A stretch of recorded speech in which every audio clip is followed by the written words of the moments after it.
What is up, everybody? Eric here from Tea and Tobacco. We are live. I'm going to be doing... Oh, man, I got that stupid... Oh, let me fix that right there. That's already a problem right off the bat. All right. All right, so just doing a live stream tonight of Tea and Tobacco. So if you would like to join in the conversation, you can on Discord. The link for the Discord is down in the description.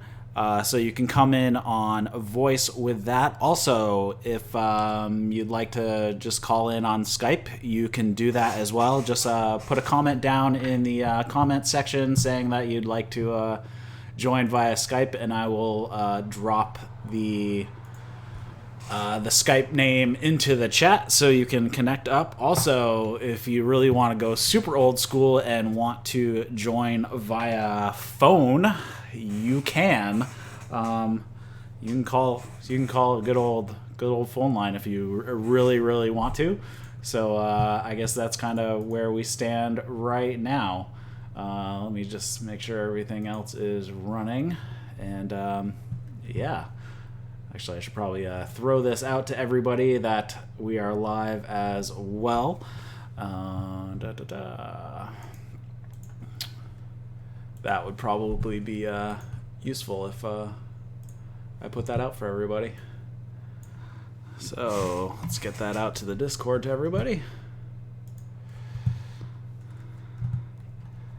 So we are live.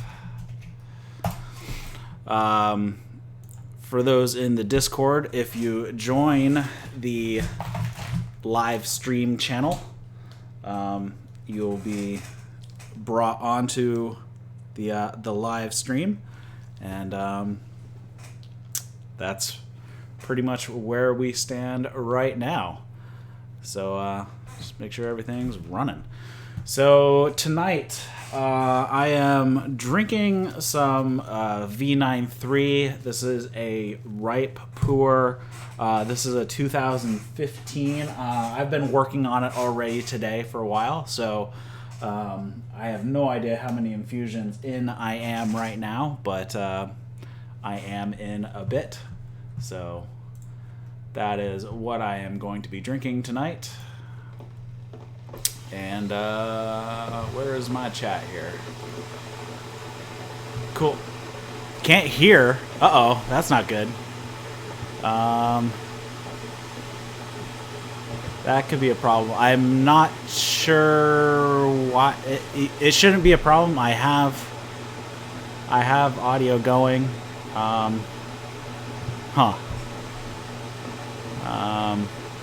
It might be you. I'm pretty sure I'm okay.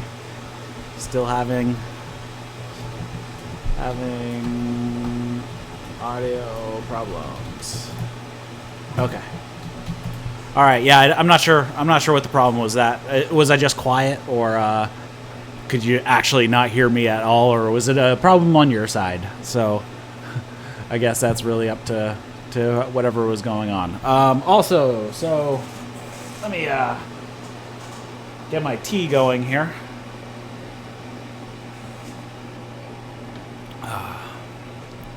It was a bit of a dreary day here in New Hampshire, and yeah, just kind of chilling. I have moved my set around, as you can see in the background. I do have a window on one side now, and so I'm just kind of moving my office around a little bit. I will be shooting into the corner that you see over here.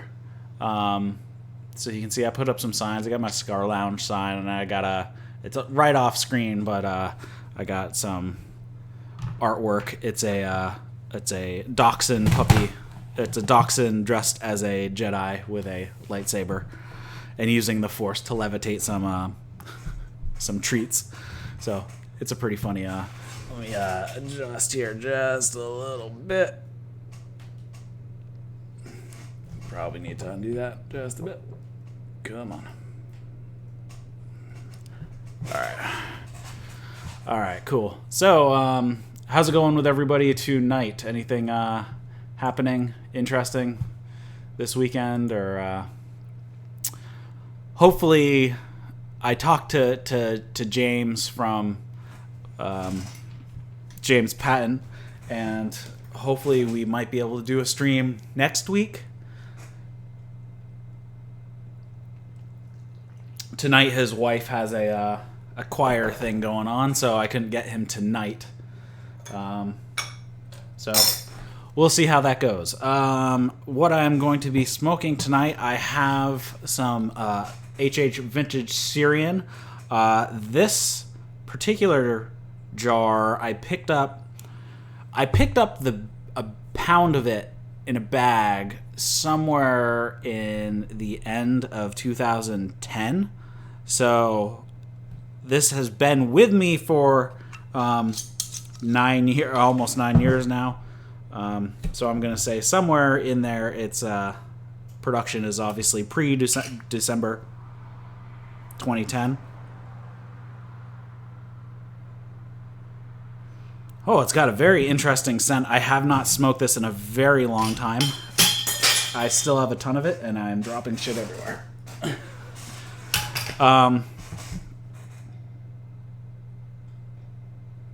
don't even know how to describe that scent. It's kind of ketchup-y. Kind of barbecue-y. It kind of has a ketchup scent to it with, yeah. I don't know. We'll see how it goes. This is a little on the dry side. I'll probably add a little water before I close this up. I am smoking in my Stanwell Bishop that I got quite a while ago. It is one of my more favorite pipes.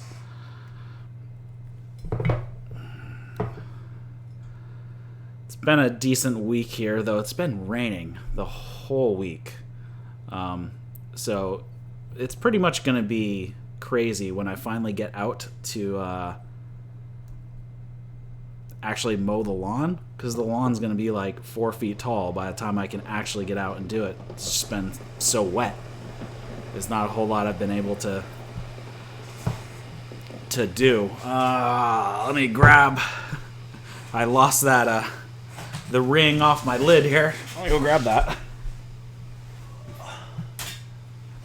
Alright. So, yeah, this week haven't really done a whole lot, just work. Couldn't really go outside or anything. So, just pretty much work. I was hoping to get some videos done this week, but I bit my lip horribly bad. And I don't like to smoke when I have a injury.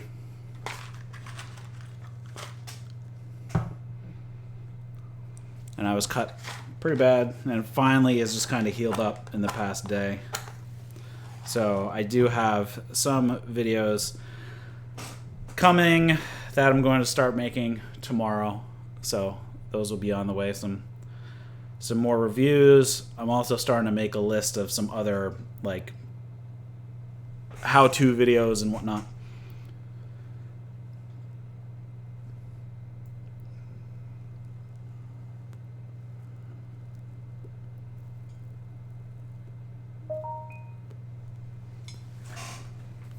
And somebody is texting me. It's probably my wife.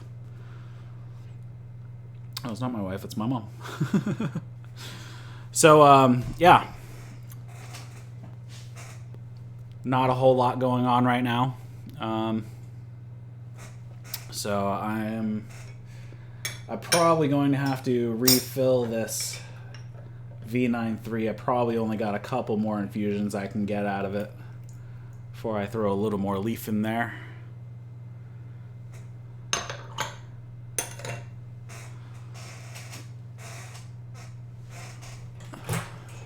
So, yeah, like I said, if you'd like to join on voice, you can join our Discord. And there is the live stream channel that will go out live onto the stream. Also, if you'd like to connect up and talk for a little bit on Skype, put a message in the in the YouTube chat, and I will drop the contact in there. Also, if you really want to, you can call a regular phone number and chat for a little bit if you're interested in doing that as well. Also, put it in the chat if you are interested in that. I'll drop the number in the chat.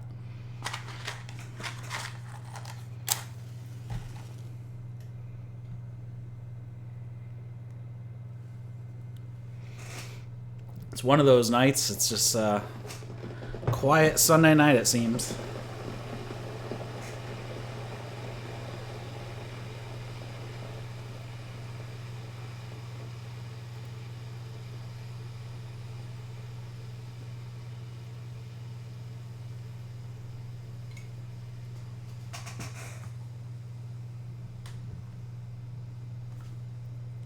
So, anything interesting happening with anybody else? I know Jordan's in here. I guess he's going with some Dragon Well tonight for his tea. He said it's nice and sunny in Washington today. So, that's nice. I don't know where in Washington he is, but I'm guessing he's not in Seattle because it's always rainy in the spring. He could be. I don't know.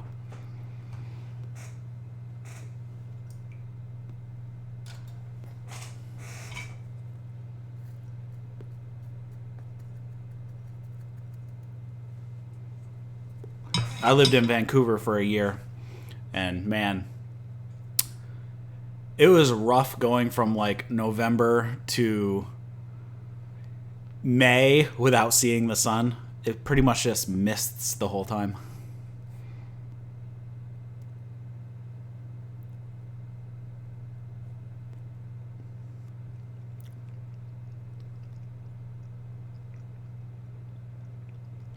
So far, this vintage Syrian that I've had sitting around for the past 8 years, has a nice sweetness to it.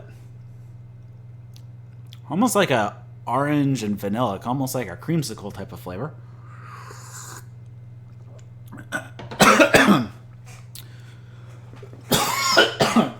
That could be dragged out from the oh, it went down the wrong pipe. Hold on.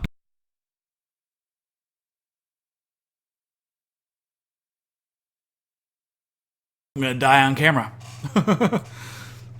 It could be being offset from the tea. Hold on. Hopefully I'll be able to talk again soon.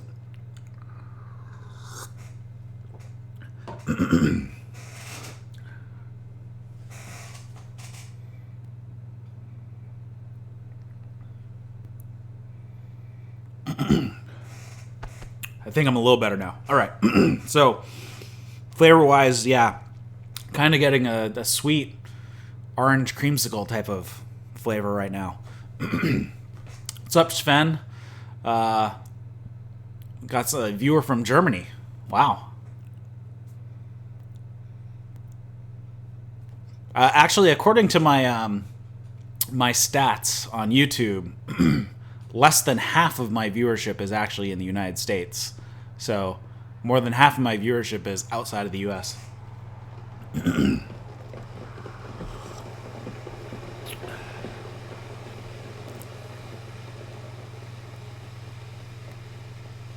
So Sven says they got snow in Germany yesterday.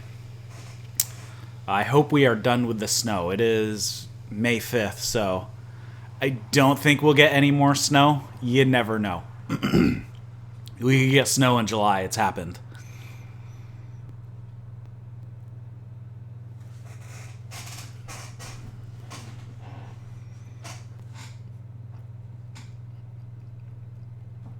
Yeah, this vintage Syrian is nice and smooth.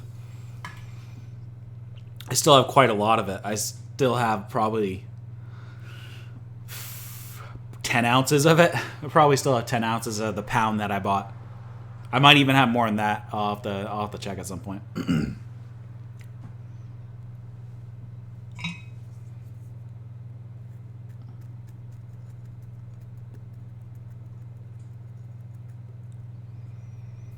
Guys, have anything to talk about? Any questions? Not sure what to babble on about today. Not a whole lot going on.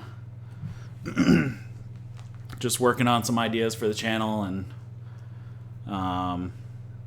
thinking about possibly doing some crowdfunding stuff, though it doesn't look overly popular. Hey, Matchez!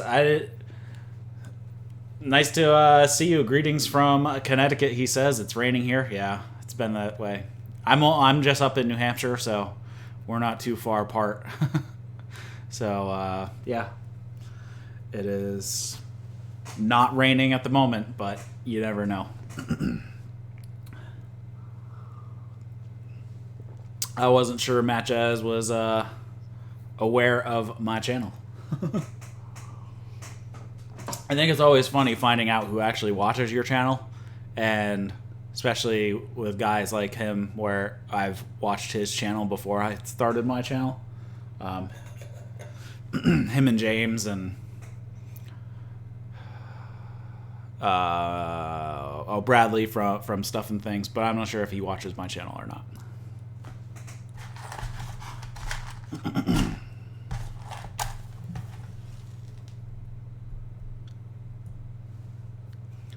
I'd like to find some more. It was fun doing a live stream with James from TDB this week. I'd like to find some more people who might want to do some collaborative live streams.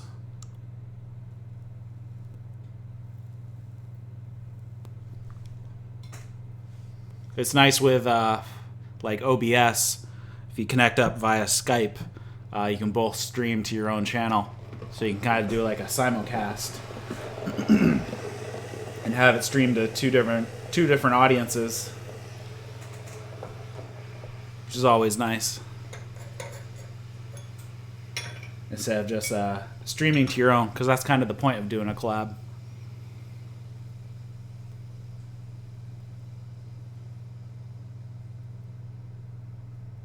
Matches says, but of course, but it's tough to see to get around everybody on a regular basis. Yeah, there's a lot of content being put out, so you kind of have to be a little picky.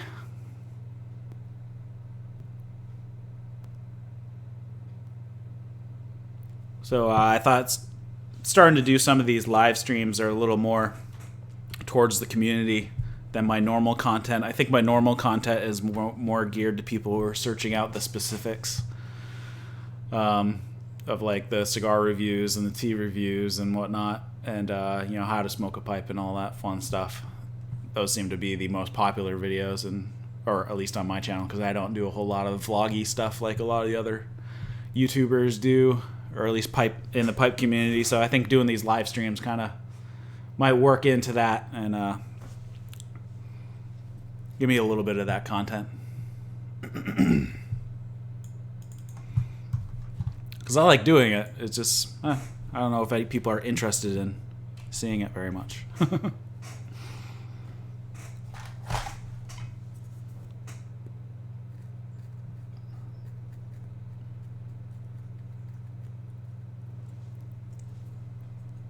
Anyone else managed to snag a decent amount of the vintage Syrian before it disappeared?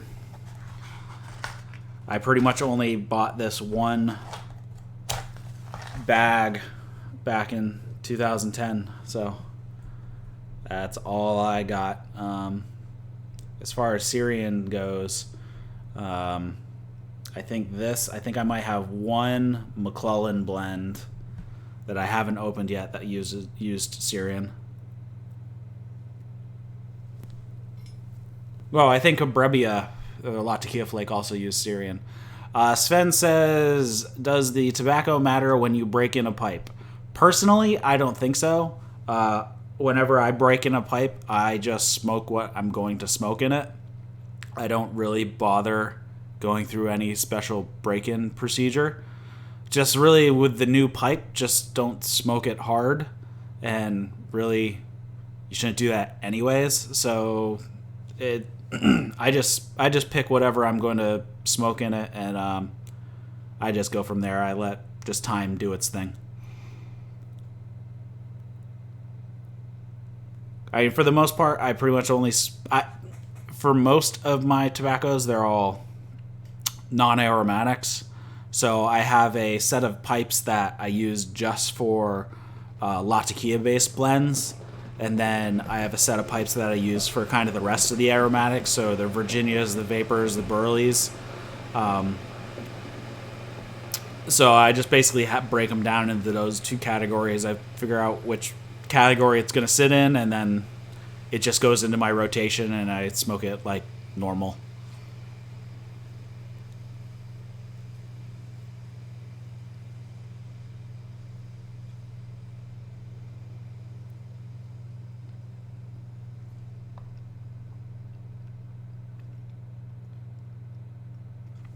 Still pretty similar. It's still pretty nice, and it's still really nice and smooth. It's actually pretty sweet.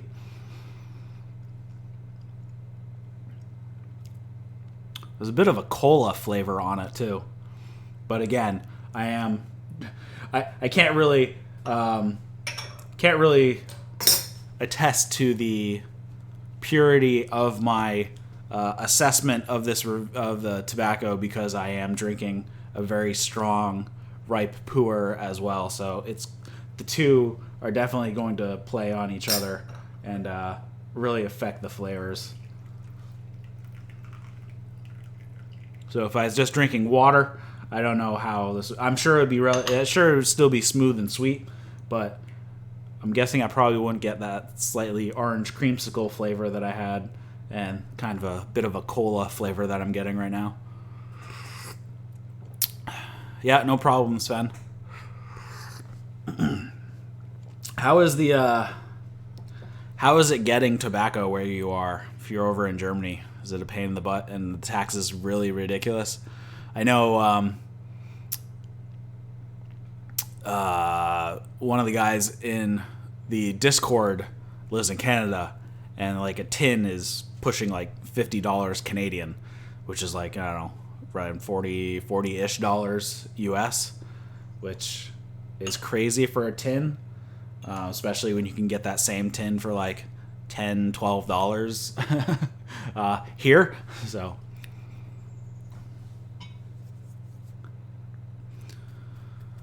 one thing I found last time I did a live stream, it took me like 3 hours to smoke one pipe, because I find myself constantly stopping and talking. So it all goes out, does relight.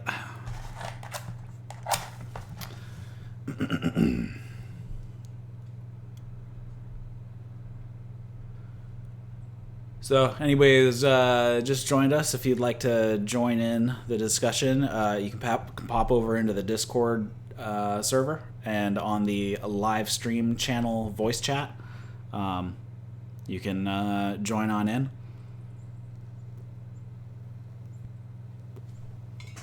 If you'd like to connect up via Skype, let me know, and I'll shoot you the username. And if you really want to go old school and call on a telephone, I can shoot you the phone number to do that.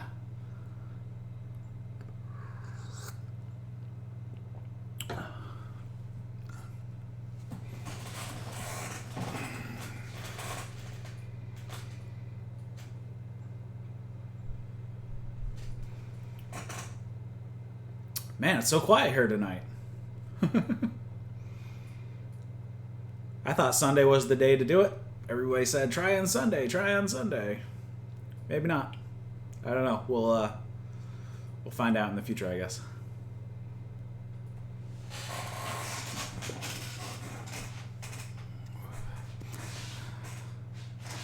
So Sven says, depending on the tobacco, anywhere from 10 to 25 euros for 50 grams. So I'm not sure what the exchange rate is. It used to be around $2, so it's like almost double the price. I'm guessing the exchange rate has gone down quite a lot in the past couple years.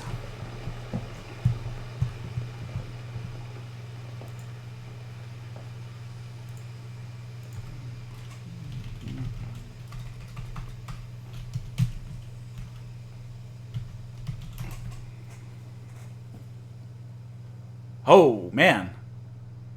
I didn't know that the euro was worth less than a US dollar these days. Well, that's interesting.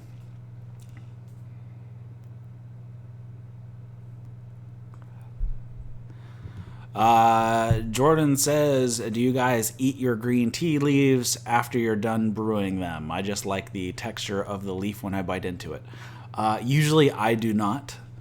Though I also don't drink a whole lot of greens, so it wouldn't work very well. There are some greens that have been super, super, like, soft and you could easily eat the leaves. Most usually get a little too stemmy for me.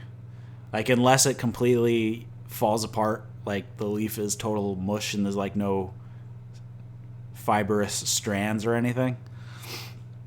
But no, I don't really bother eating my tea leaves.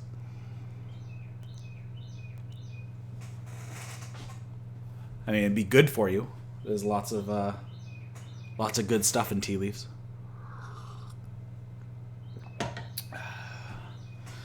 But I do not eat them. I know a lot of people do. But again, it really depends on the type of tea, and I don't drink that many that would qualify for edibility.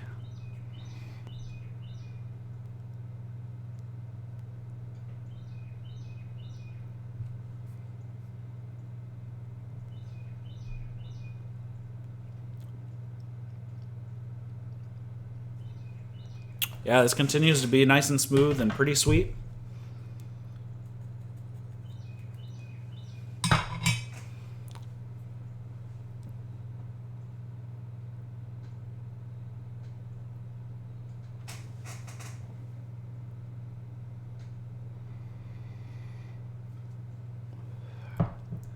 Probably gonna have to break off some of this, some more of this cake. Tea's getting a little weak.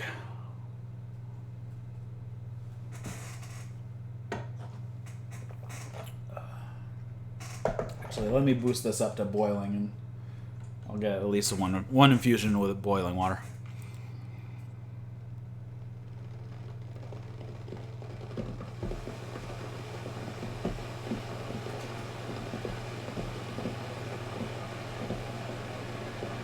Jordan says he's tried it with Shun before and regretted it. Way too much energy. Meaning just way too much caffeine.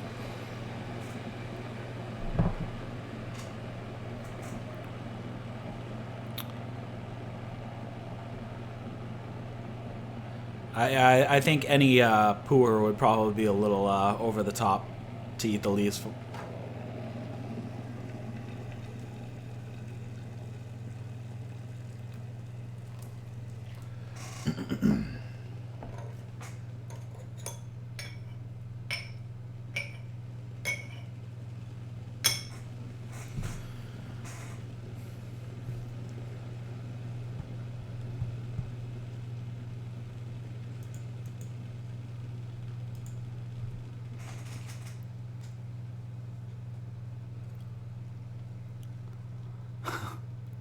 Yeah. I think poor would probably be a little bit too much to go for.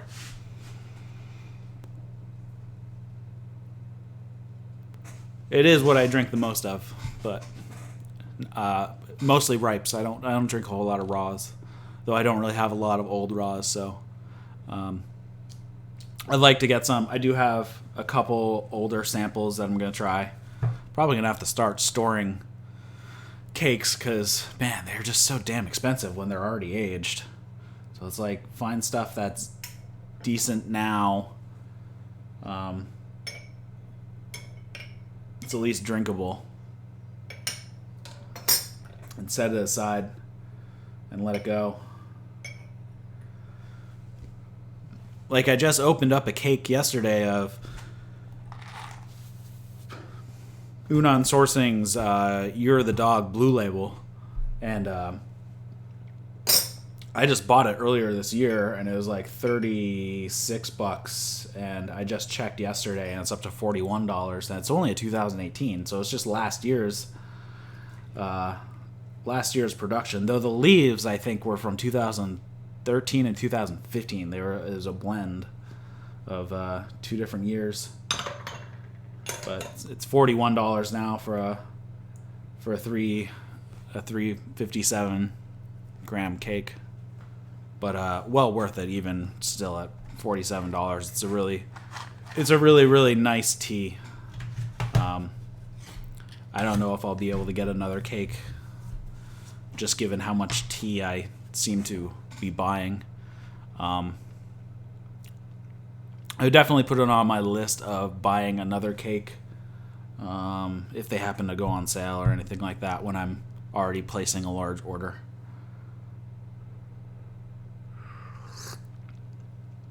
It's pretty nice. All right, I'm going to pour this, and I'm just going to let it steep for a while I'm drinking what I currently have, because I think this is going to be the last infusion on these leaves before these are exhausted. They are pretty spent at the moment.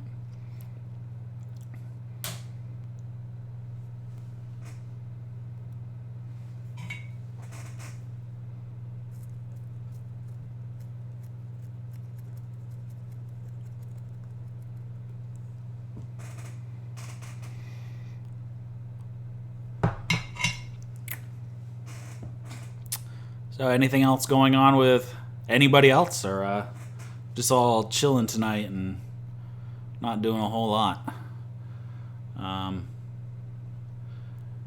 Yeah. I think I already addressed my tea.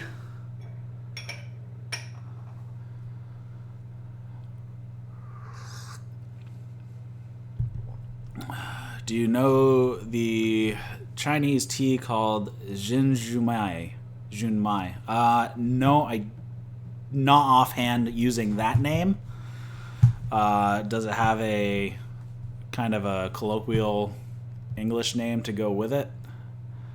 I'll Google it right now and see what it looks like.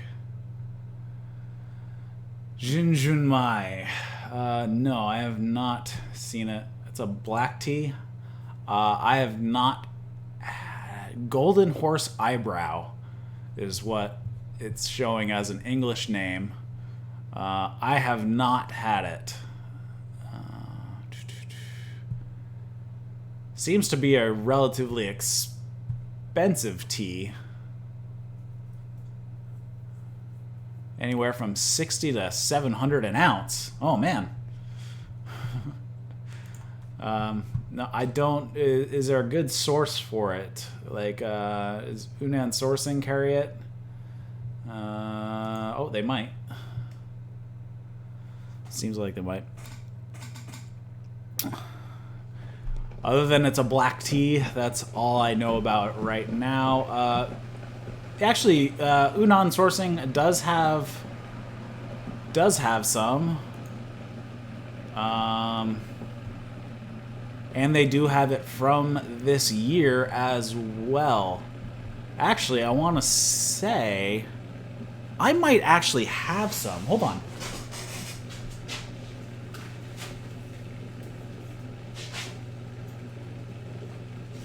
It might have been in this month's tea box. Maybe. I don't know. I want to say I got something like that.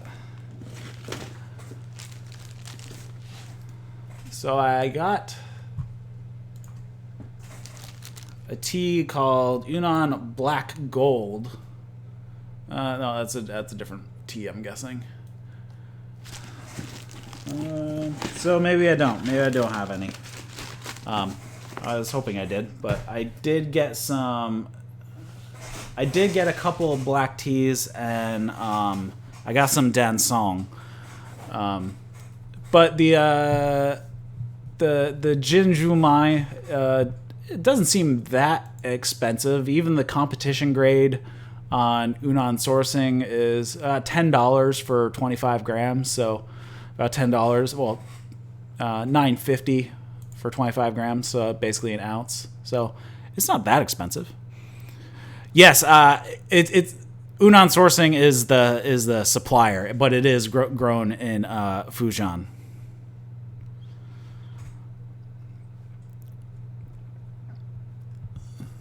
So yeah, it is grown in Fujian. It's just Unan Sourcing is a supplier from China, and they have this year's spring just picked in April of this year. So it is out there, and yeah, it's not too bad. Like I said, 25 grams for $9.50 or a 50 gram for $17, or you can go, a pound for $132. So yeah, it sounds definitely up my alley. They're saying it's along the lines of chocolate and honey. You like black tea better versus what? I think I'd probably drink mostly black and ripe pu'er. At least that's what I've been drinking lately. And also some aged Shou Mai. So it's technically a white tea, but as it gets older, it gets kind of it develops more of a darker black tea-ish flavor.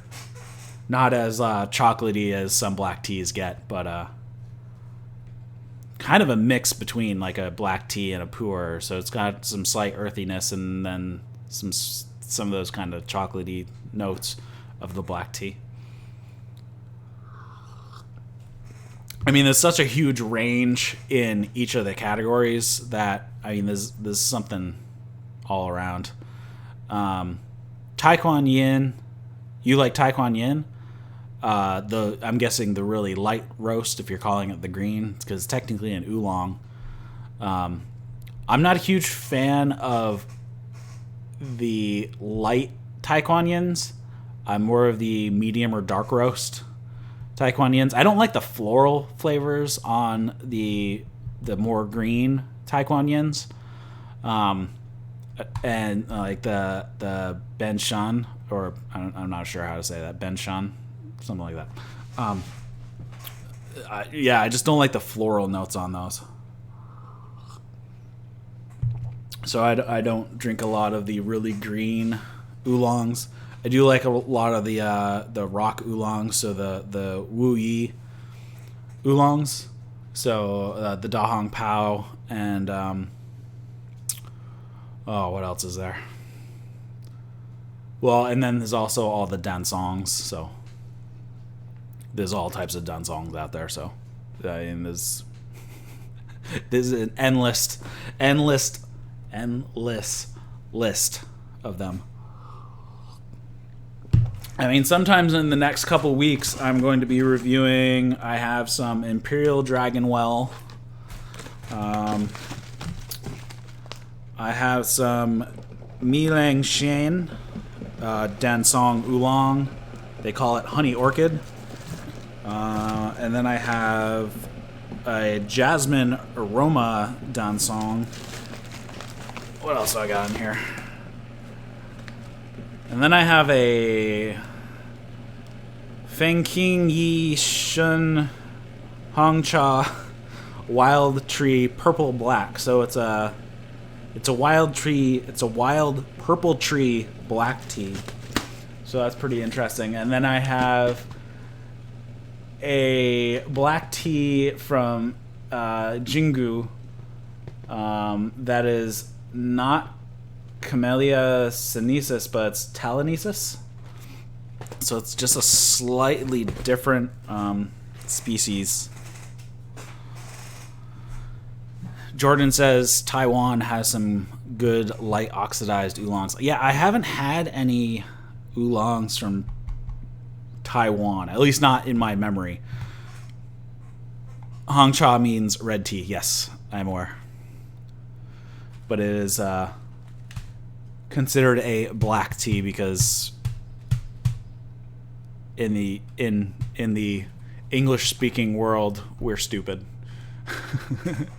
And what is called a red tea in China, we call black tea.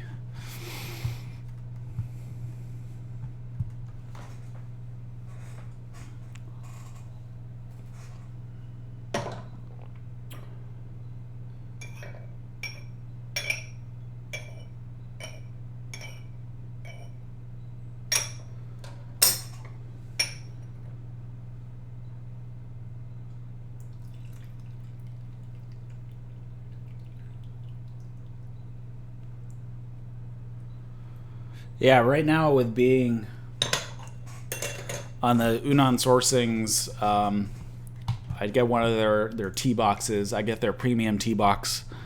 I'm getting more tea than I can drink. Have I learned Chinese? No. I've been trying to work on my pronunciation by looking at a pinyin chart and getting each syllable, but Hangcha is a pretty typical word in the tea world. That I know what that one means. Most of them I do not. So I might learn how to say them, but I have no idea what they actually mean. And most of the time I just butcher the crap out of them, and that's just how it goes, and people will have to live with my horrible pronunciation. I know some people are mad at that, but I can only do so much. I'm really horrible. I have a really bad ability at hearing and repeating the sounds that I hear. I try my best, but I can only do so much. All right, hold on. I have to take a call.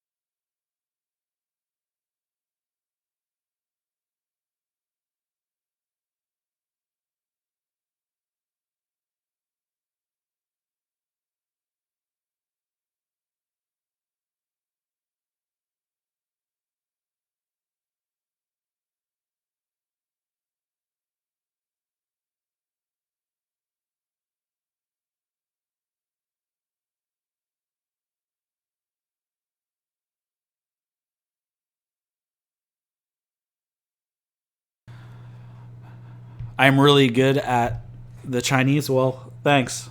I think I usually butcher the crap out of it, so I've been getting better.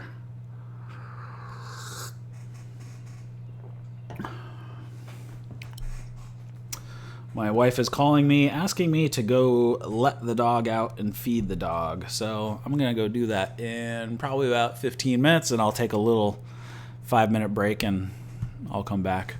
But yeah, as far as the Chinese goes, I found there's a nice chart online that has all the syllables with pronunciation clips, so you can get them all all in a line and try to at least get your pronunciation in the ballpark.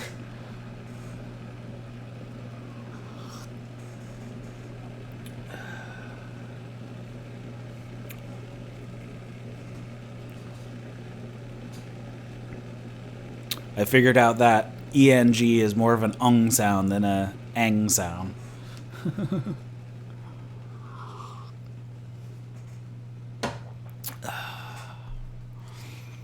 I would like to get some more. I'd like to get some Taiwan. I don't really order from. Well, Unan Sourcing does have Taiwan teas as well. I don't know if I can put them in the same order. I'll have to try.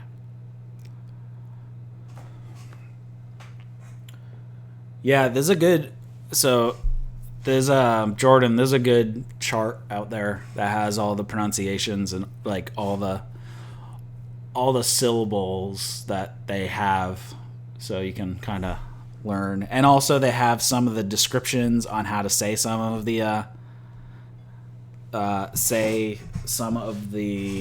syllables, because like a lot of them they're like when we say an SH sound, we put our tongue against the roof of our mouths in English, and kind of they have a SH sounding sound, but they put their tongue against the bottom of their mouth, so it makes a sh sound instead of a to have a sh sound. So it does have kind of those descriptors of, you know, press your tongue against the back of your teeth while you're saying this type of thing. So something that we do not do in English. Leo, I love your cigar videos. Thanks. I'll be doing a lot more. Oh, it's behind my microphone. Hold on. Move my microphone. I have a very full humidor right now. I have no more room in that humidor. It is very, very full. So I'm going to have to start getting through some of those cigars. Do I like Davidoff Churchill cigars? I have not actually had any Davidoff cigars. They tend to be more on the expensive side, and I tend not to buy super expensive cigars. Also, they never come in samplers, so I've never had a chance to really snag one. You know, I don't really want to buy a box of them, and it's hard to find singles sometimes of Davidoffs. So, you know, just buying a 5-pack is still, you know, like $70 or whatever. So I usually don't. And I don't have any brick and mortar stores near me that are any good. So I can't really pick one up at a brick and mortar if I was really inclined to pick one up. But yeah, there are just some cigars that never end up in like samplers and whatnot. So I'm guessing you're talking about the Davidoff Winston Churchill. Yeah, even a 4-pack is $76. So yeah, it's not going to be super high on my list. Even the cheapest size, the Petite Corona, is just a 4.5 by 41, which is a little smaller than I like. So like the Robusto size is still like $66. So kind of insane. And like I said, it's hard to find. It's kind of hard to find them in singles. So if somebody wants to send one to me, sure, I'll give it a review. But probably won't be getting one anytime soon. And I'm sure any of my local-ish stores probably do not have them. They probably will only carry like 1 or 2 Davidoffs, and they'll probably be slightly more on the cheaper side. The Winston Churchills are a little more on the expensive side.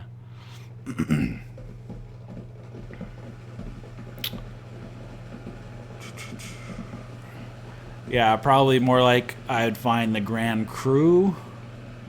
But even those are still super expensive too. So, yeah, I think for the most part, Davidoff is probably not going to see a whole lot of play on my channel, just because they are much higher in price, and I am not lucky enough for anybody to be sending me cigars at this time. One day, maybe I'll be popular enough to elicit some sent to me, but not right now.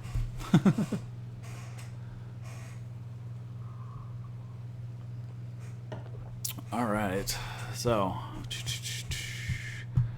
I should probably make a graphic real quick because I'm going to be stepping away, and I want people to know that I will be right back. Yeah.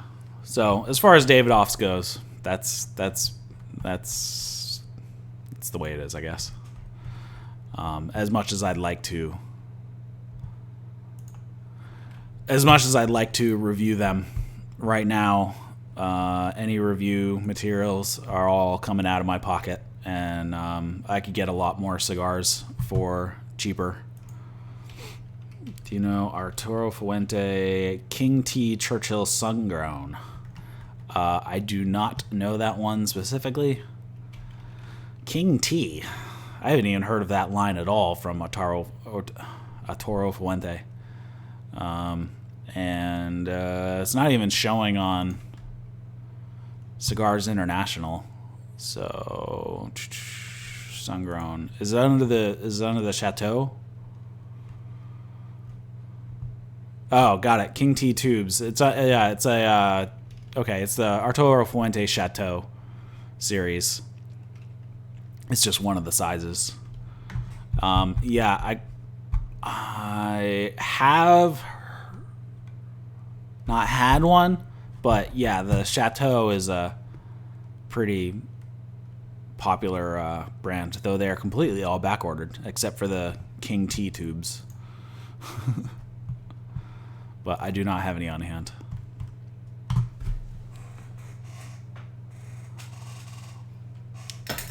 Let's see.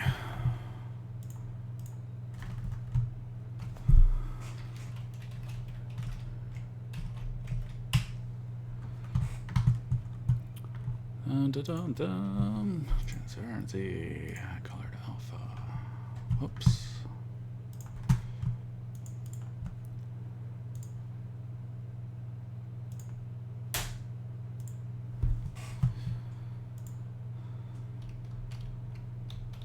I've tried it. It is great also. Yeah, I mean, Arturo Fuente, I mean, that's probably one of the most well-known cigar brands out there. Davidoff, Monte Cristo, Arturo Fuente. Obviously, Arturo Fuente is more well-known in the U.S. since it's not it doesn't have a Cuban counterpart. Compared to Monte Cristo and Cohiba and stuff like that.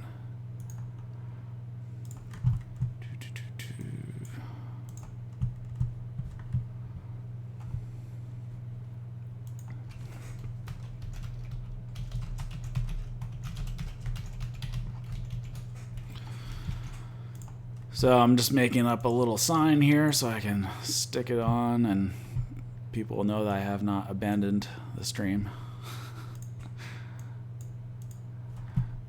Move this around here.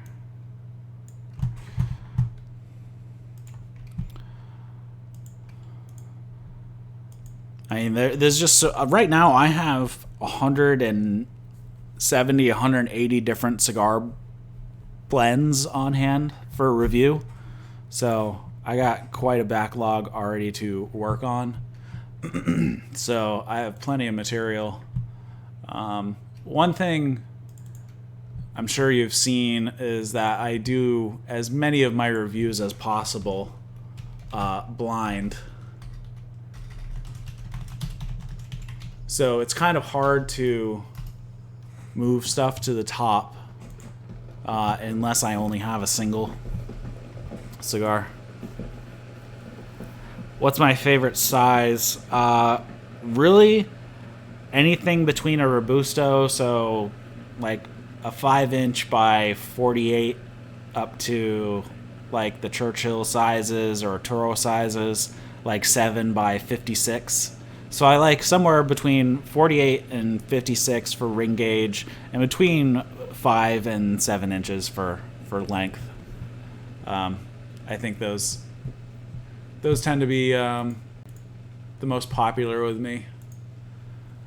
All right.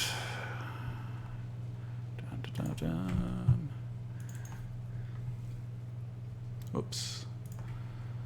But yeah, I think Robusto is probably the size I smoke the most, just because usually I don't have 2 hours to give to a Churchill. Unless it's a skinnier Churchill, like a if it's a 7 by 48 or something like that. Those tend to be about an hour and 15 minutes or so. So those that size is good. And then 5 by 50 is probably the most often smoked by myself. You're back. Done. All right, so I am going to go let my dog out and feed my dog, and I'll be right back in a little bit. So don't go anywhere, and yeah, I'll be right back.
All right, I am back.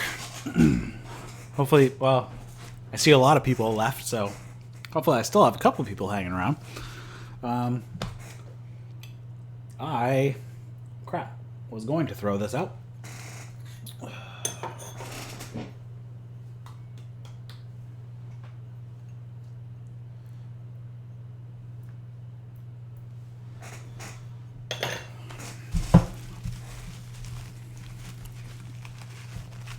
So, hopefully a few people come back in a little bit. But, yeah, so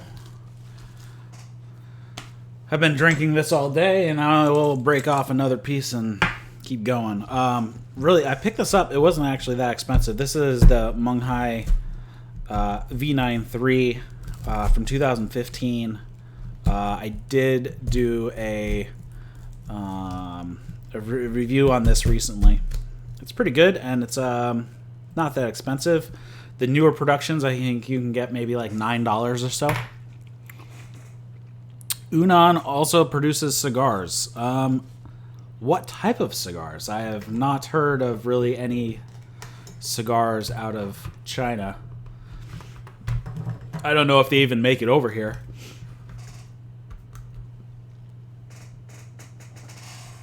Or even like any like Chinese grown tobacco. I figured they might grow tobacco in China. It's probably decent conditions for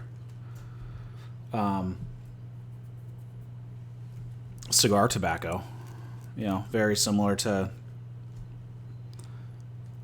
kind of the South American countries. At least for the south part of the country. Have relatively long growing seasons and all that fun stuff.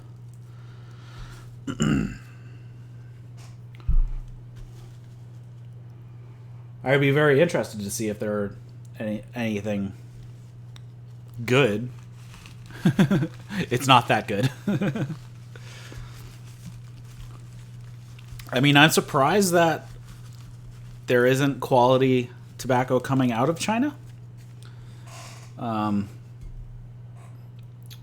mean, a lot of tea plantations switched over to other cash crops in like the 50s and 60s. So we lost a lot of good old plantations that got taken over by other cash crops.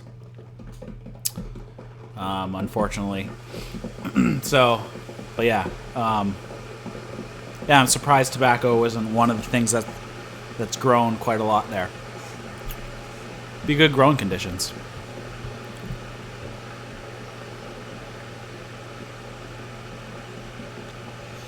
Most Chinese don't smoke cigars. Yeah, but I figured they'd still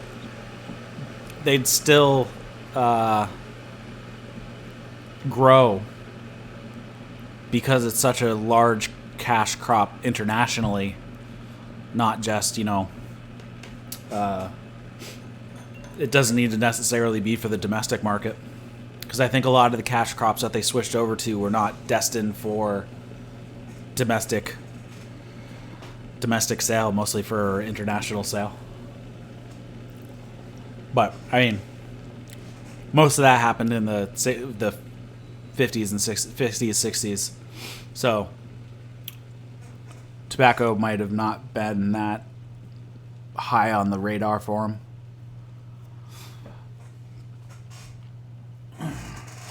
I mean, is there much smoking in China in general? I mean, are cigarettes big? Not necessarily cigars or tobacco use in general. I'm guessing probably not.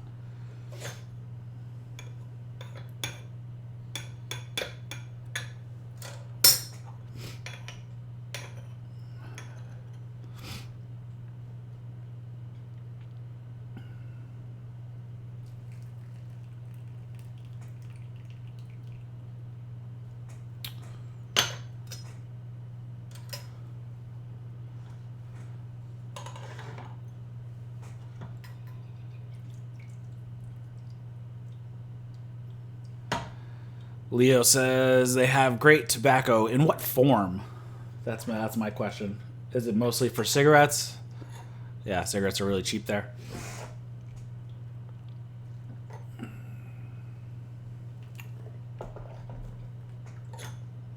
So I'm guessing it's mostly cigarette tobacco and not really pipe or cigars. Oh, they might smoke pipes. I don't know.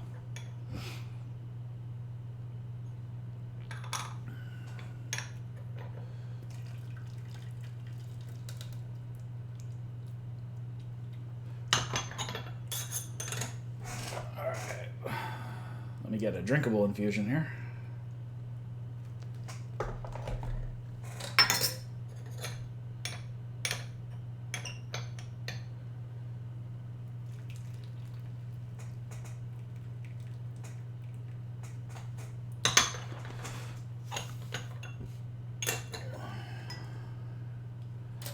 I mean, if the quality of the tobacco is good for cigarettes, it's probably okay for pipes.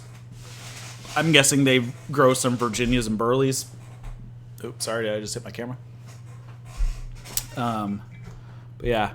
Hey, Noah, what's up? Nice of you to join us. I am smoking some McBaron HH Vintage Syrian, and I am drinking some Munghai V93 from 2015. It is a ripe pour. I'll turn down my kettle because I don't need it boiling at this point. Got a chance to smoke my pipe again the other night. Could finally taste the flavor. Yeah? Were you having a problem with... Oh, you were the one who burned their taste buds a bit. I'm guessing.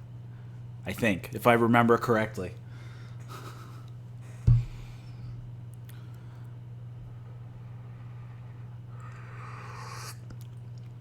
Leo, are you in China or near China or have some ties to China?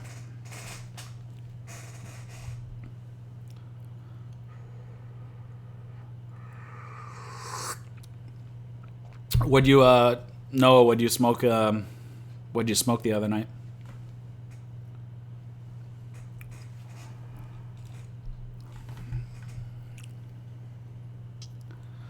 Noah, that was me. Yeah. I knew somebody had burned their had a huge case of tongue bite. I couldn't remember who it was though. So now I know it was Noah. Let's see. Yeah, not a whole lot going on tonight. It's actually pretty quiet. Hopefully we're all celebrating my friend's graduation. We all smoked something or another, and I got my pipe out. Yeah. People smoking cigars or smoking some of the other plant material that we won't speak of at the moment.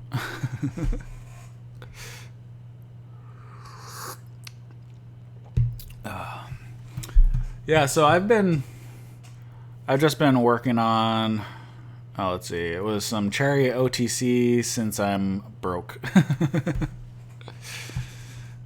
Which cherry OTC? Was it Paladin?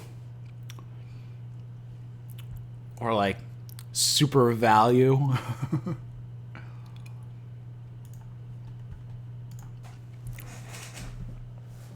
Paladin's not bad.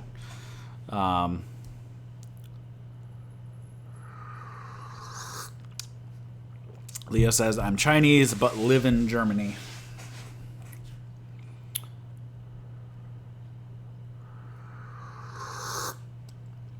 Like you're born in China or a type of Chinese, or just Chinese descendant living in Germany or grew up in Germany or whatever.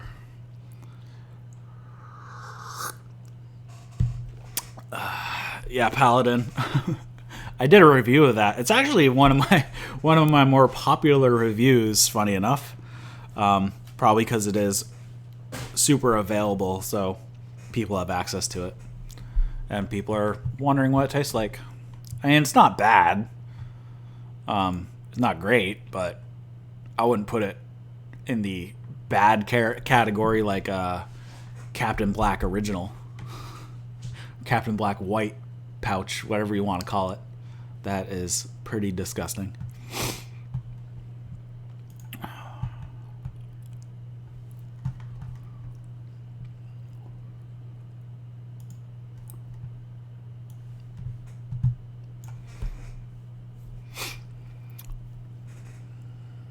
I smoked it when I first got my pipe a few years ago. Decided to try it again. Actually, watched your review before I went to get it. You watched my review before you went to get it the first time? A few years ago? Because I think Paladin was one of my reviews I did way back. Like 3 years ago now.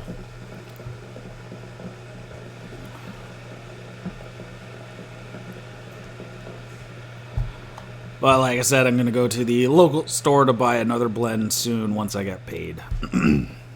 Something like boutique blend, like a Cornell and Deal, or just a more higher end, like a McBaron or something like that.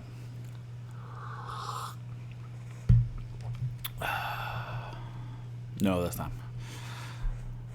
Some Chinese pipes are made out of copper. Yeah, they're... I don't know how well that would taste. I mean, there are pipes that are made out of metal. I guess copper's pretty decent. I mean, it's used for like cooking ware and all that stuff. So, I would, I'd be like, oh, is it gonna taste like a penny?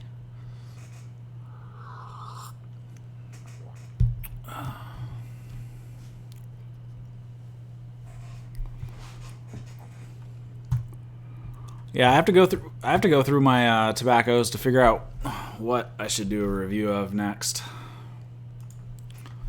Maybe you guys can help me pick something. If you guys have any ideas. I'm trying to go through everything that I have open so far.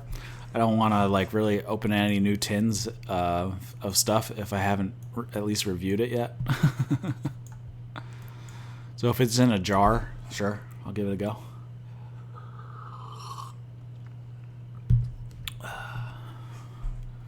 But I don't know what I got here. Let's see. What do I got in jars right now?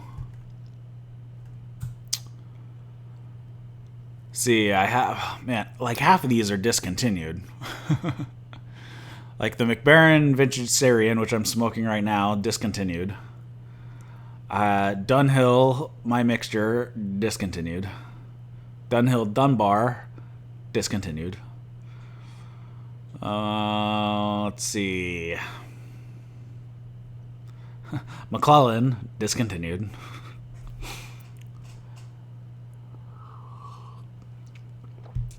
And there are pipes made out of bamboo. Bamboo, I've only seen used as the shank, not as the bowl.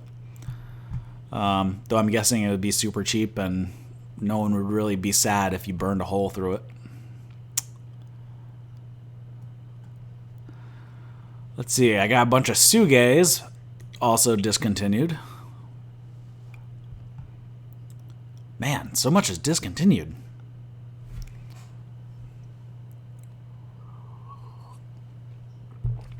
Let's see. So I got some Briarworks stuff. If anybody's interested in hearing any reviews of Briarworks stuff, I got the Bacon Old Fashioned, Back Down South, Pete's Beard, Unsweet Tea. I think that's it for those.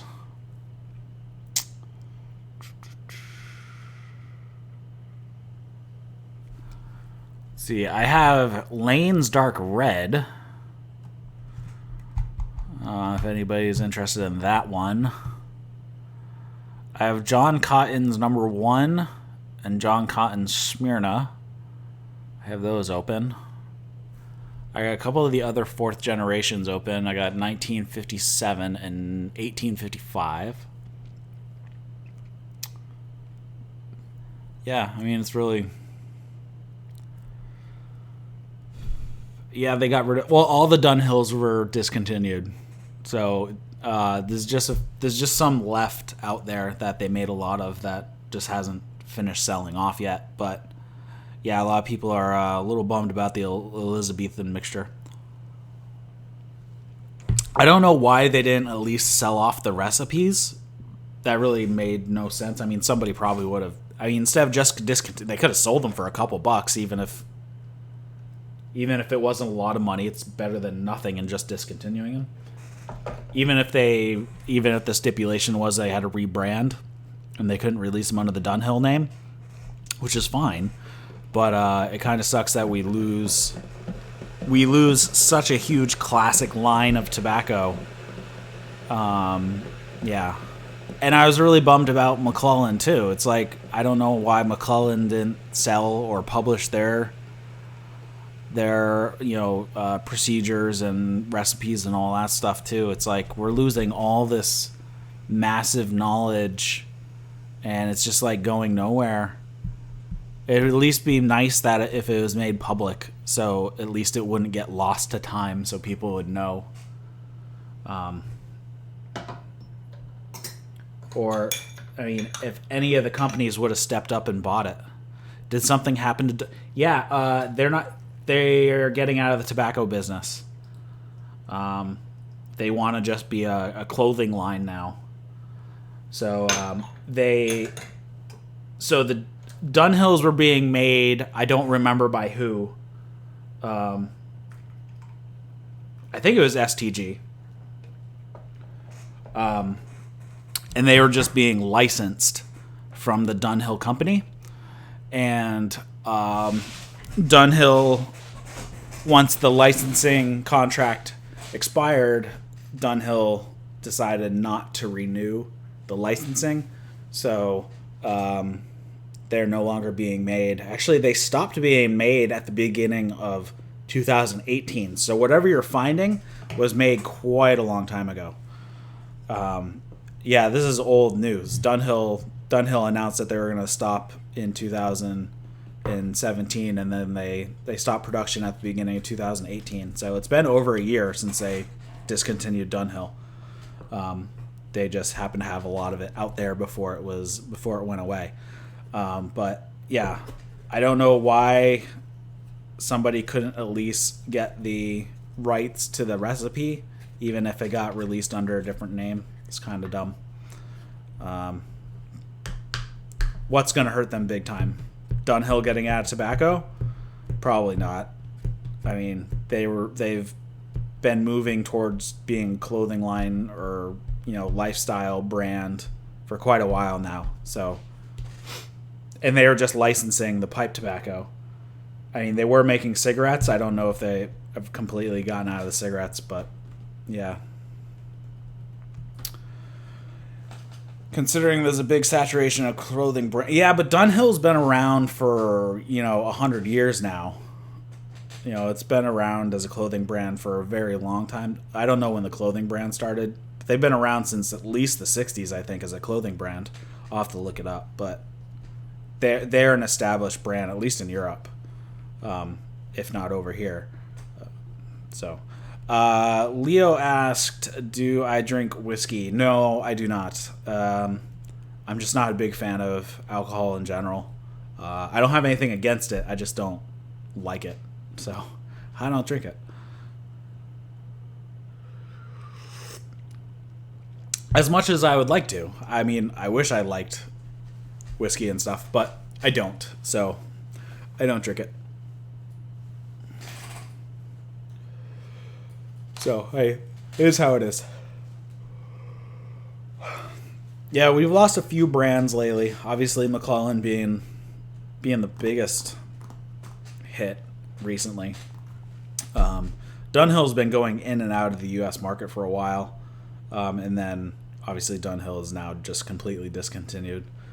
There are clones of pretty much all the Dunhill blends being released under the Robert McConnell brand, but a lot of people are saying they're not the same. I mean, they're not using the same recipes or anything like that. I think they're just they're trying to make matched clones without knowing the exact recipes, which is a huge bummer. I mean, it's definitely one thing I wish, they would have given up the rights to, something like being released under the Robert McConnell name, with the right recipes, even if they can't call them, Dunhills anymore, or calling them the Dunhill blend name. That's just sad.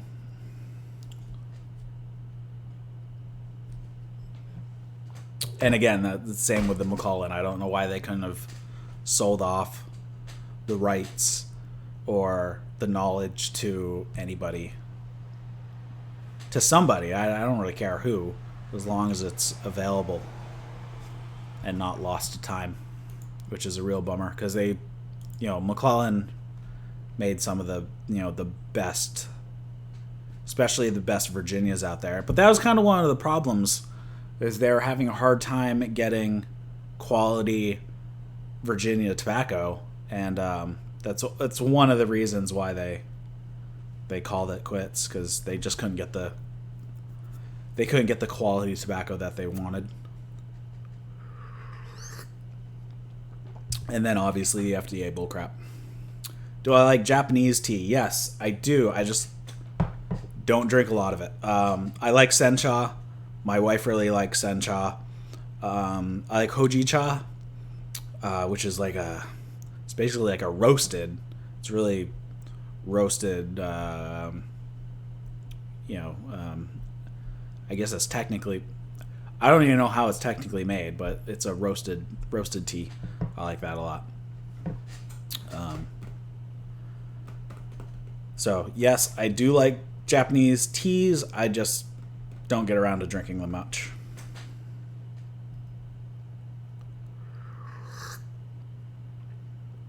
I would like to get some nice sencha at some point, because like I said, my wife really likes it. I probably won't get any soon, so I'll probably wait till next harvest, next spring, if I do happen to get some.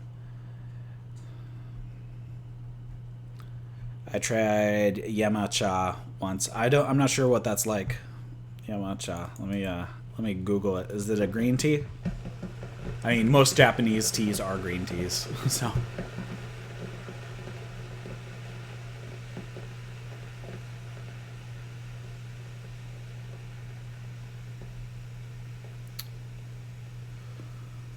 What kind of flavor does oolong tea have? It really depends, because there's so many different oolongs.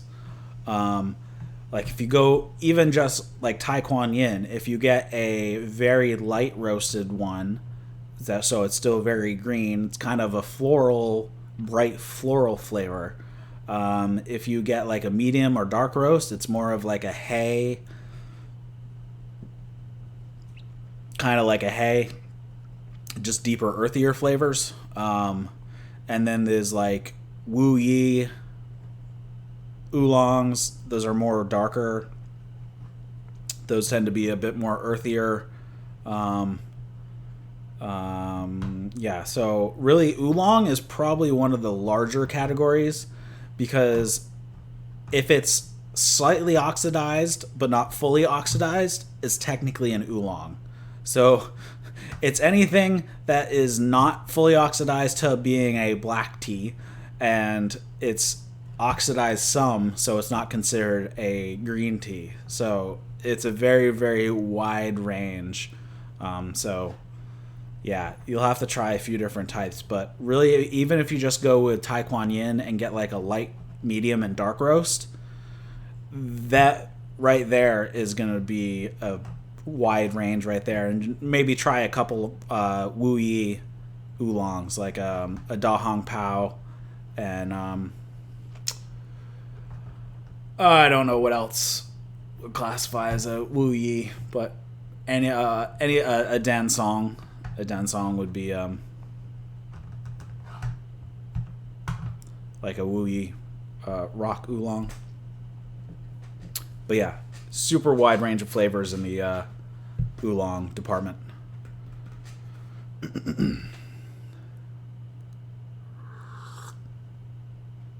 That's why I it's like, ooh, I try to, when you go to the grocery store or something and there's like a oolong tea in a bag or something, it's like, well, that narrows it down to a ton of different options. Or just, any of the ones that all they do is put the category on it, and you have no idea beyond that, because there's a huge wide range within each category of different types of greens and whites and blacks and oolongs. Green tea makes you hungry. Maybe? Depends on the green tea, I think. Doesn't make me hungry. But again, I don't drink a whole lot of green teas. Yeah, I'm not a fan of most green teas. I'm not a huge fan of the vegetal flavor, and I find a lot are pretty bitter. So yeah, I just don't find them overly appealing to me. Like I said, the majority of what I drink is black tea and pu'er. And then like rock oolongs. Or the Wu Yi oolongs. My fat cat just walked in.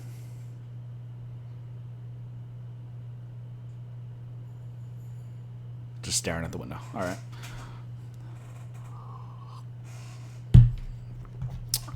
All right, so what else is going on, if anything? What else do we want to talk about?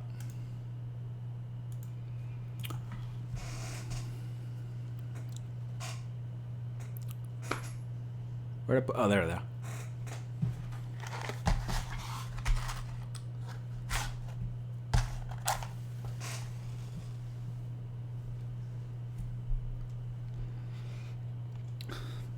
Like I said, it's while I'm doing like the live stream, I takes forever to get through a bowl.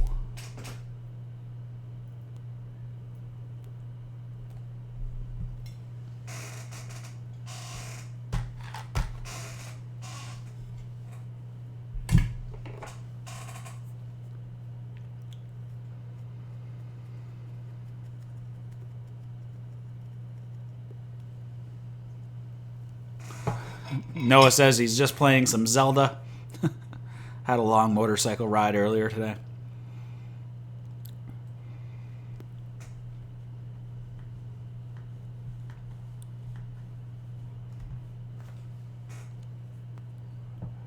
You play any PC games? I'm mostly I pretty much only play PC, but I don't even play AAA titles. I play more of the indie titles, or indie style titles, even if they're not an indie producer.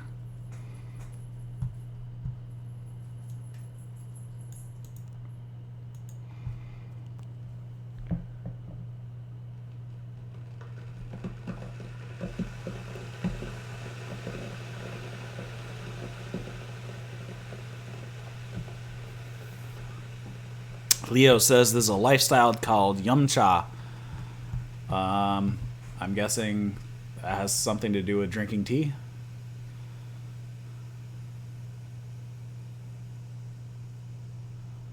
Is it a lifestyle? Is it just people who drink tea for fun?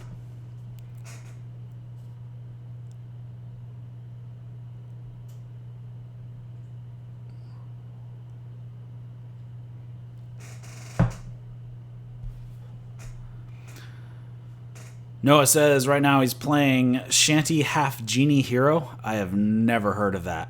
And thinking of getting into RuneScape. I have not heard of that at all. Not even a clue. Oh, it's on Nintendo. That's probably why I never heard of it. Yeah, pretty much the only things I play are pretty much on Steam for the most part. Like I was playing Broforce. They Bleed Pixels, Ori and the Enchanted Forest, which I'm waiting for the second one. I can't wait for the second one. Hollow Knight, which also is a sequel coming out soon, which I am hoping to get soon. I hope it comes out soon, because that was a very good game. Hollow Knight is a very good game.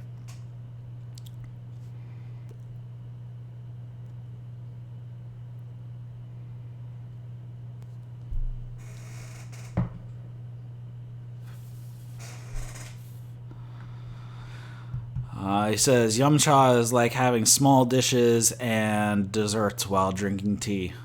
I mean, that's a pretty typical.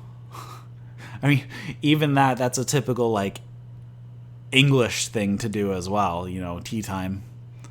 So, I'm guessing they picked it up from the Asian influence at some point. I want to get Freedom Planet, Hollow Knight, and Oceanhorn. Hollow Knight is so good. It's a very good game. I haven't played the other two, but yes, Hollow Knight is amazing.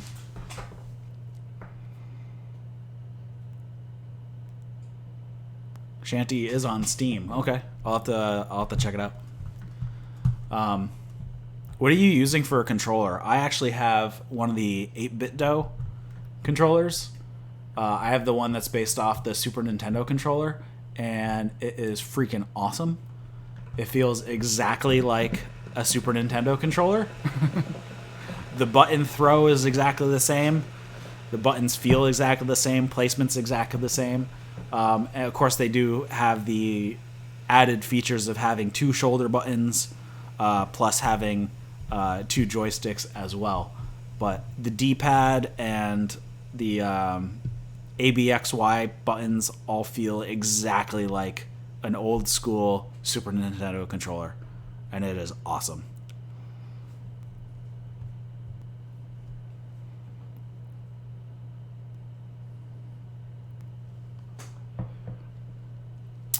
Yeah, Leo, I mean, it would be fun to actually drink tea with other people, but I don't have a whole lot of people to do that with around here, which kind of sucks.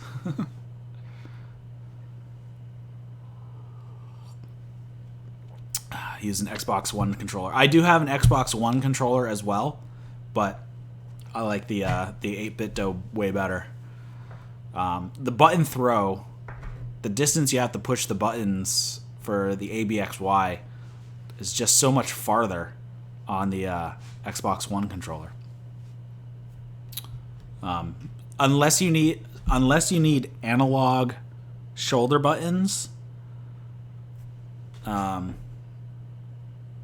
the 8-bit dough is good, but it does not have analog triggers. They're only digital. That's the only downside of that controller. But since I pretty much only play like platformers and stuff, it's not a big deal. But it is excellent controller.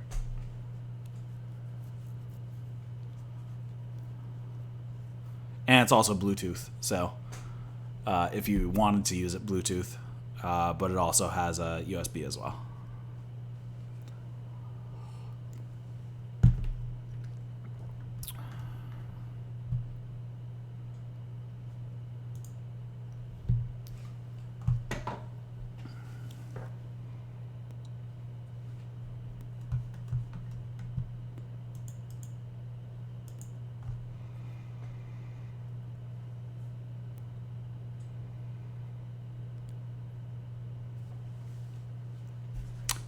Yeah, if you're playing like a racing game, then using like the Xbox One controller is fine because you're not using the ABXY buttons a whole lot, and you're using the joysticks. You're using the sticks, so that's fine too. But any game that you want to use the D-pad and you care about the feel of the ABXY, definitely something to check into is the 8-bit dough SNES clone. It is well worth the money because the response is just excellent. I mean, of course, I grew up playing on Nintendo and Super Nintendo, but I always found those for platformers being the best configuration for a controller. So it could be nostalgia on my part, but it just feels great and it feels good playing. So using it for like Ori and the Enchanted Forest, or the Ori and the Blind Forest, perfect. Do you know dim sum? Yes, I know of it, but I cannot for the life of me, remember what it actually is.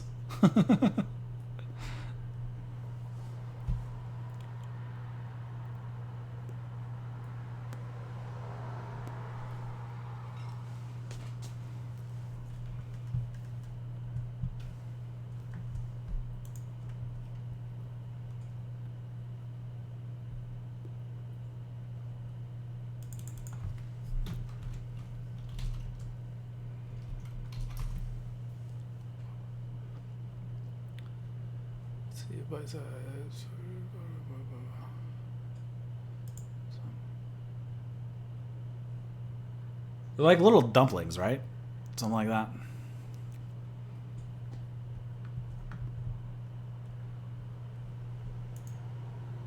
Yes, I have had dim sum. So, but I haven't had it in like 15 years. So, when I went to school in Vancouver, one of my classmates was from Hong Kong, and we'd go to Chinatown to go like eat lunch. And there's a huge Chinese population in Vancouver. So we go into these restaurants. No one, they wouldn't speak English. The menus had no English on them.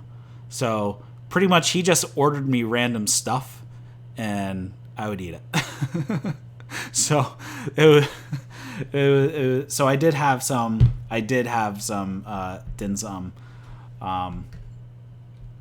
So, and I had this, I still don't know what it is because he had no idea the English word for it. And it's been 15 years, so I can't remember what he called it. But it was this, so the appetizer was this soup and it had some sort of starchy vegetable in it, but it wasn't a potato. But I don't know what it exactly was. And he didn't know the English word for it. So to this day, there's this soup that had a really cool starchy vegetable in it, but I have no clue what it was. But yeah, so we would go to Chinatown, and he'd have to order for me because I didn't speak Chinese and I couldn't read the menu. You couldn't get a fork if you wanted one in most of these restaurants. You pretty much had chopsticks and spoons.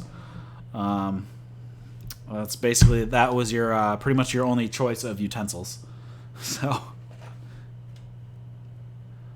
I became very proficient on using chopsticks while I lived in Vancouver, or else I would be eating with my fingers.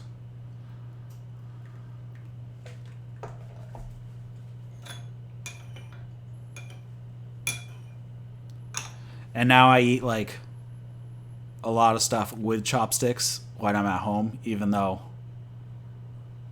I have forks. Hell, my wife will eat salad with chopsticks just for giggles.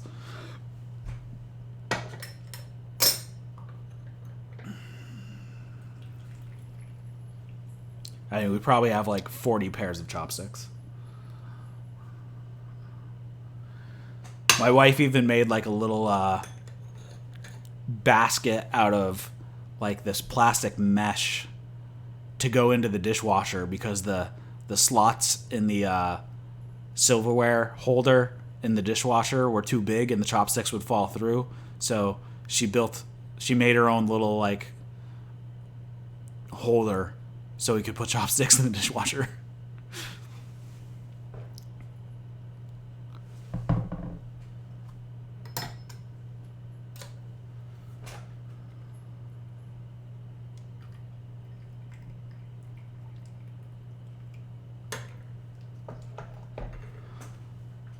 This for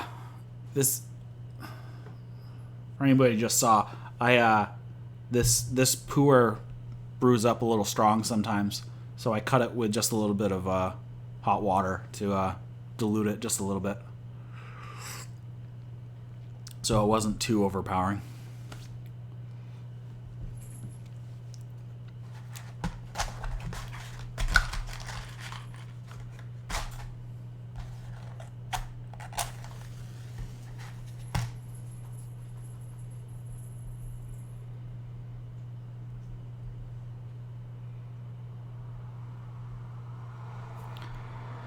Yeah, we don't. Where I live, we don't really have any legit, like Chinese food places. They're all, kind of Americanized Chinese food.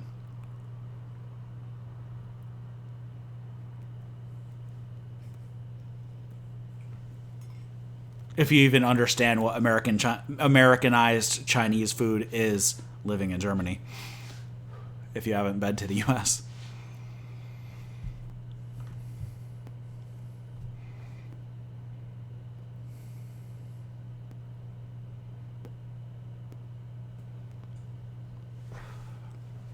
There is not a lot of ethnic diversity in my neck of the woods.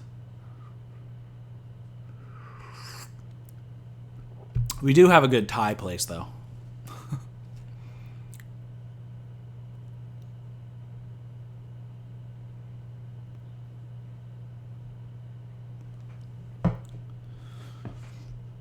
I used to live in Columbus, Ohio, so we had a lot more choices of ethnic foods when we lived there, but not so much.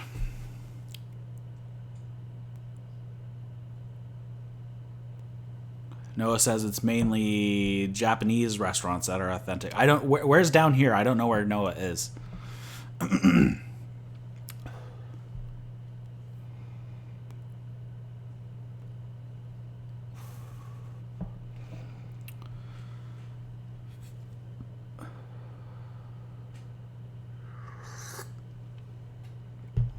I mean, for Japanese, it's pretty much just sushi around here. I don't really know what else counts as Japanese food other than sushi.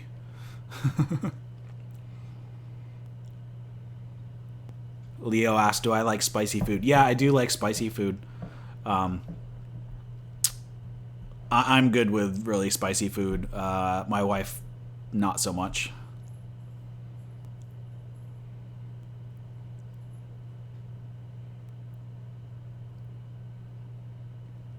When we lived in Vancouver, we used to eat a lot of Indian and Thai food. Um, so we get really spicy versions of those.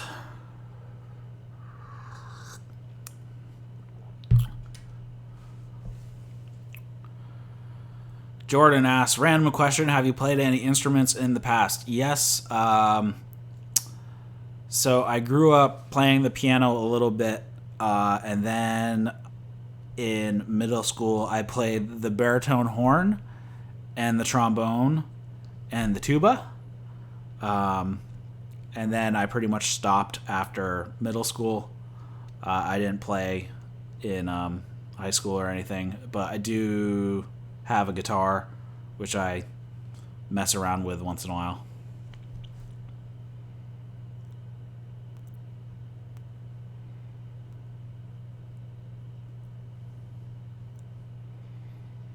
Noah says stuff like tempura, yakisoba, and hibachi. Yeah, I have had all three of those. So if those are considered real Japanese, then yes, I have.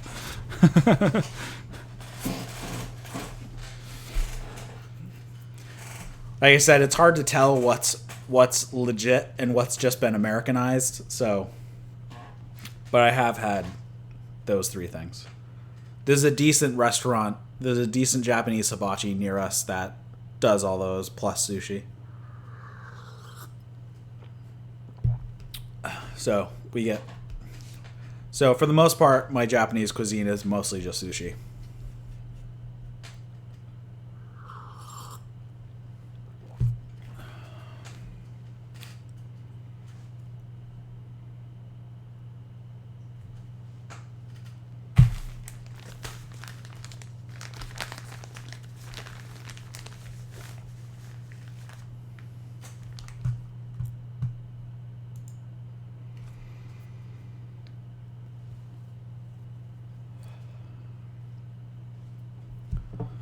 Anybody got any fun plans for the weekend, or I mean for the coming week, or everybody just going to work, or Jordan's going to school? I'm guessing.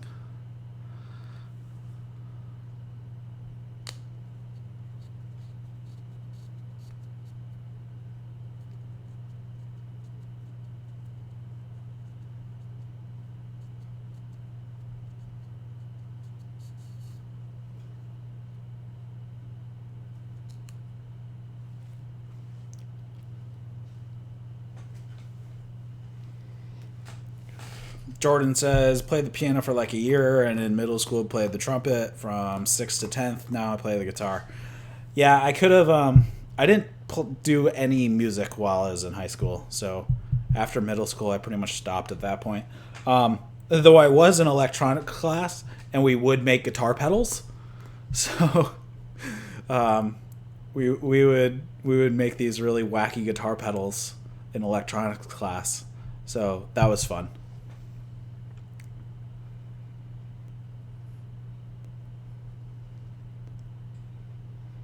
Noah says, heading back to work after I finish school for the semester. What are you going to school for? And are you working in that field already? Because I am not working in the field that I went to school for, and I'm okay with that.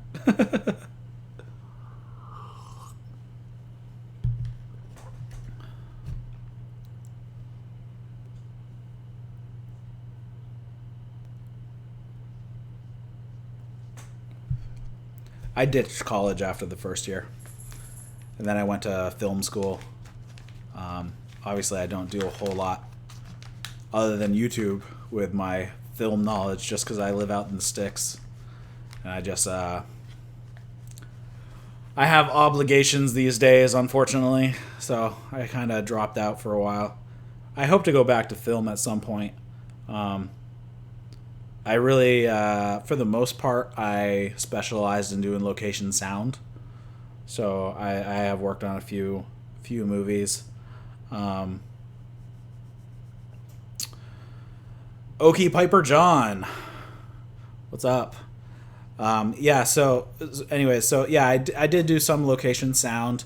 So you know the new make of Pet Sematary that's coming out. I actually did the location sound for the director's first feature film back in like 2005. So too bad I didn't stick with it and kept with those guys, because obviously they got at least somewhere. Going to school for meteorology. Currently a senior, one semester left, possibly going to grad school right now. I don't have a job related to it, but I am interning at a news station. Yeah, that's cool. I tried to we have like no local. The closest local news to me is like an hour and 20 minutes away. So it would be a little rough trying to work for them when I first moved back after film school. And then my wife got transferred out to Columbus, Ohio, so we moved out there, and there's like no film scene. So I got hooked up with the job with a big company. I still work for them now, but I don't have the same job, but I still work for the same company. So I work from home, so that's nice.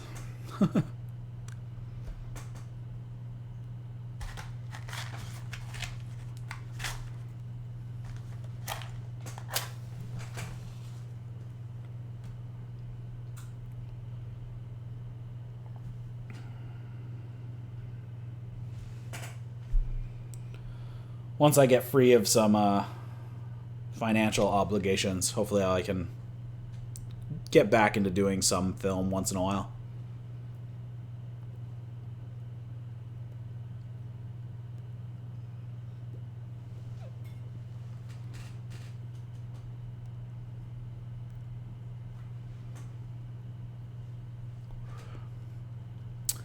My mom was a broadcast journalism major and worked for the same station that I'm interning at. That's cool.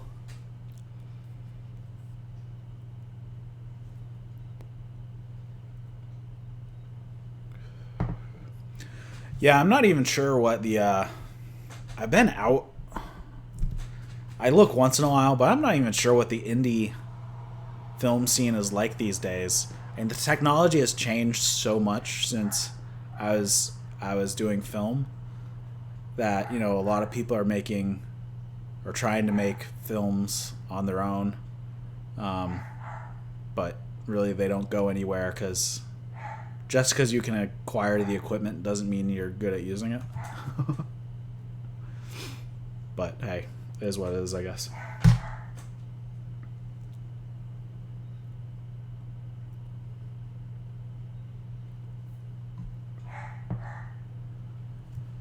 Have I tried Vaughn? I don't even know how to say that. I'm guessing it's somewhere around Vaughn. No, I have. I might have one of their blends on hand, but it's not open. Let me check my list here.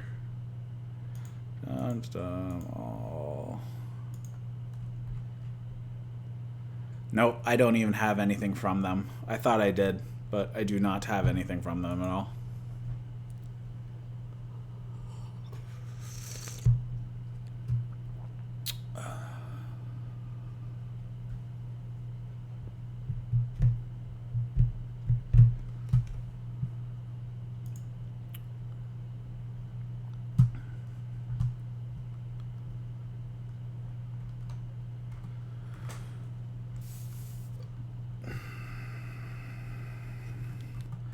Well, I'm getting close to wrapping it up tonight. Unless there's anything else people want to talk about.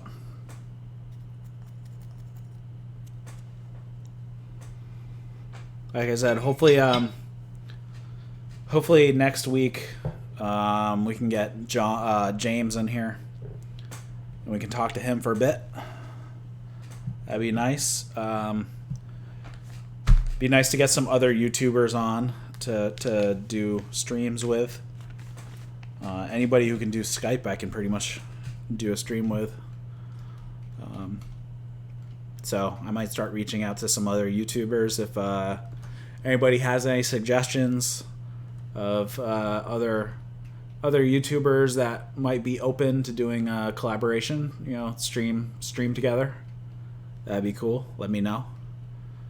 I gotta make some more videos this week, especially in regards to moving the channel along.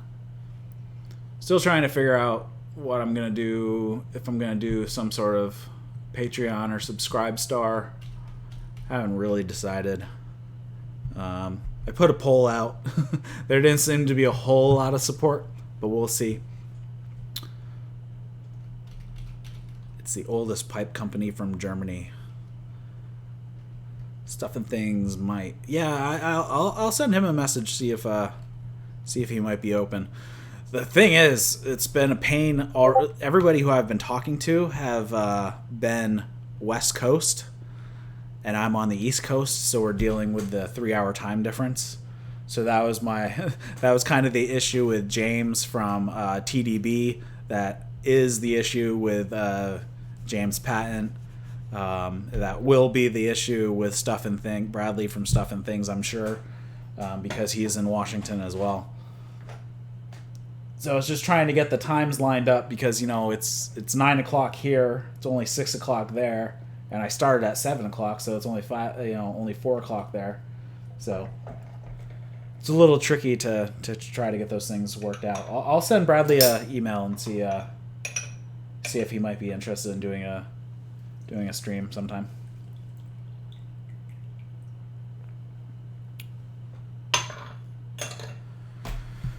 But yeah, I need to make a video just letting people know I'm looking for other YouTubers if they want to reach out to me. They might not know that I'm looking. And I don't know what other YouTubers watch me. Yeah, I didn't know Matchaz watched me until he came into the chat earlier tonight. So I didn't know that.